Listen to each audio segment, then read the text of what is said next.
I'm Rick Harp. This is your APTN News Brief for Thursday, January 25th. We begin in Fort Smith, Northwest Territories. A Dene and Métis community in shock after Tuesday morning's fatal plane crash. Charlotte Moritz-Jacobs reports. 4 passengers and 2 crew members on board a flight bound for Dine diamond mine have died. That's according to the Northwest Territories Chief Coroner. In a news release, Chief Coroner Garth Eggenberger says there was one sole survivor of the crash who was taken to Fort Smith Health Center and medevac to Stanton Territorial Hospital in Yellowknife. The statement says all family members of all passengers have been contacted by the RCMP. No names were released. The plane was carrying diamond mine employees when it lost contact shortly after takeoff from the Fort Smith Airport runway. The Air Force, RCMP, and Canadian Rangers found the wreckage. The coroner's team was dispatched yesterday afternoon, where they began investigating the Northwestern Air Lease crash with RCMP and the Transportation Safety Board of Canada. Meanwhile, the tight-knit community of 2,200 is grieving. The town of Fort Smith is hosting a gathering at the Recreation Center to support everyone affected by the crash. This news release from the town's mayor and council says, "We are all friends, neighbors, co-workers. We understand that you may not wish to be alone right now, that you may want to talk about it with others that are experiencing the same feelings of grief and trauma." Messages of condolences have been pouring in from across the territory, and additional counseling supports have been sent to the community. Charlotte Moritz-Jacobs, APTN National News, Yellowknife. To Saskatchewan now, and our continuing coverage of the inquest into the 2022 mass stabbings on and near the James Smith Cree Nation. And yesterday, the inquest heard from parole officers who shared their perspectives on events preceding the attacks. Rachel May has more. Parole officer Natasha Melanson took this stand to describe her experience with the killer in the attacks, Miles Sanderson. At the time he was unlawfully at large, Melanson was Sanderson's parole officer. She described Sanderson as someone who opened up once you got to know him, but noted he could become upset. For approximately 3 months, Sanderson didn't breach his conditions, attended programs, and didn't display any signs of abusing substances. Melanson said that she received a text from Vanessa Burns in May of 2022, Sanderson's ex-partner, that detailed Miles forcing his way into her apartment and throwing objects. The warrant issued by Correction Services Canada for Sanderson's arrest was issued as a result.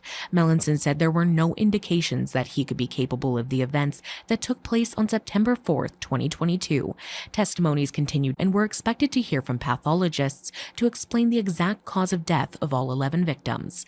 Rachel May, APTN National News, Saskatoon. The Enoch Cree Nation in Alberta has shared an update on the possible disappearance of hundreds of children who attended the Old Sacred Heart Indian Residential School.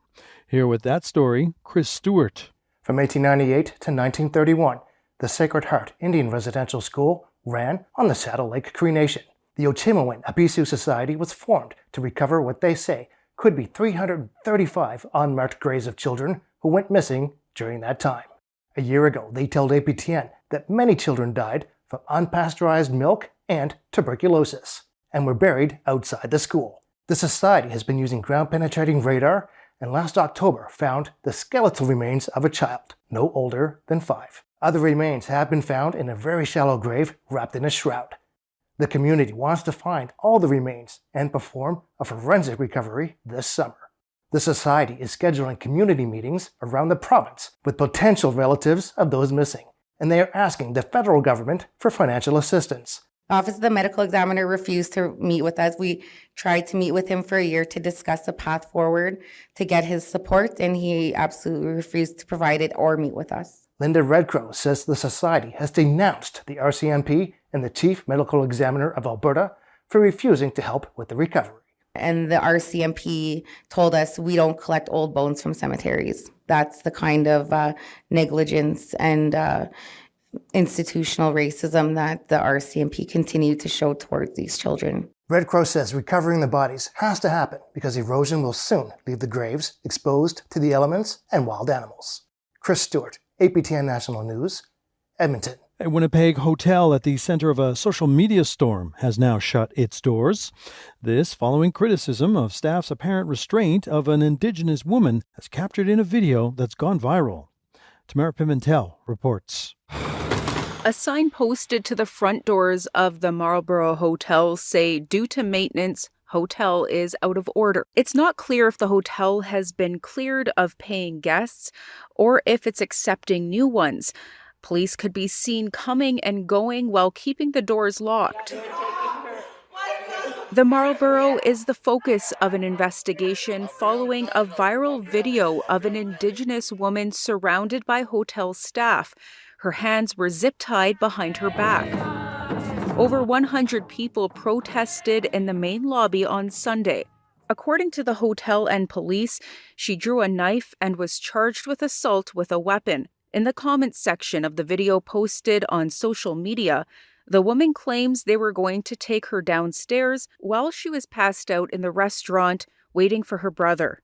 Let's go! On Sunday, that comment prompted protesters into the basement of the hotel, where they broke through locked doors and lockers. The Marlborough houses members of remote Indigenous communities accessing health care in the city. The Assembly of Manitoba Chiefs says they've ended business with the hotel. The Manitoba Kwetenawi Okamakinak says people staying at the hotel could move. A statement reads, "The First Nations Inuit Health Branch has approved your move from the Marboro Hotel, effective immediately." The Marlborough has not responded to our requests for comment. Winnipeg police say they are still investigating the incident and will share information as their work progresses. Tamara Pimentel, APTN National News, Winnipeg. And finally, they're known as Indigenous Justice Centers, meant to support Indigenous people interacting with British Columbia's criminal justice system. With more on their operations, Tina House. And I'd like to formally welcome you to the Vancouver Justice Center. That's going to continue to help our people move forward and break that cycle. The new Indigenous Justice Center in downtown Vancouver is one of 5 similar centers all across BC that offers Indigenous people the opportunity to talk with on-site lawyers, as well as learn about their legal options and resources when navigating through the justice system. With Statistics Canada reporting that in 5 provinces across the country, including Nova Scotia, Ontario, Saskatchewan, Alberta, and British Columbia, Indigenous people make up 42% of the general population that are incarcerated. Indigenous males make up 77.8% out of a study group of 10,000 inmates. We have been able to open 5 beautiful Indigenous justice centers across the province, in Prince Rupert, in Prince George, in Merritt, in Chilliwack, and a virtual center that provides support to people across British Columbia. And this new location in Vancouver makes it the 5th physical center that everyone has access to. The province of BC has invested $44 million over 3 years towards the creation of the centers, employing up to 140 people so far. These new regional IJCs, Indigenous Justice Centers, can be sites for dialogue and support for developing justice solutions at a community level. Partnership on local priorities, expand services, and revitalize legal traditions of the nations that on whose territory we live on. Corey Wilson, who is the chair of the BC First Nations Justice Council, says these new centers are a major step forward in helping eliminate barriers for people. The Premier mentioned one thing with the justice strategy, which has been fantastic, is it's 2-track. It's not just about revitalizing or rechanging or systemically changing the criminal justice system, but it's about revitalizing Indigenous ways of knowing and being and our traditions and our system. So the wraparound services that Corey speaks about for the people who will come through these doors, those wraparound services out there need to be more accessible. The system needs to change for our people. 5 more Indigenous Justice Centers will be established across BC next year. Tina House, APTN National News, Vancouver. And that's your APTN News Brief for Thursday, January 25th. I'm Rick Harp.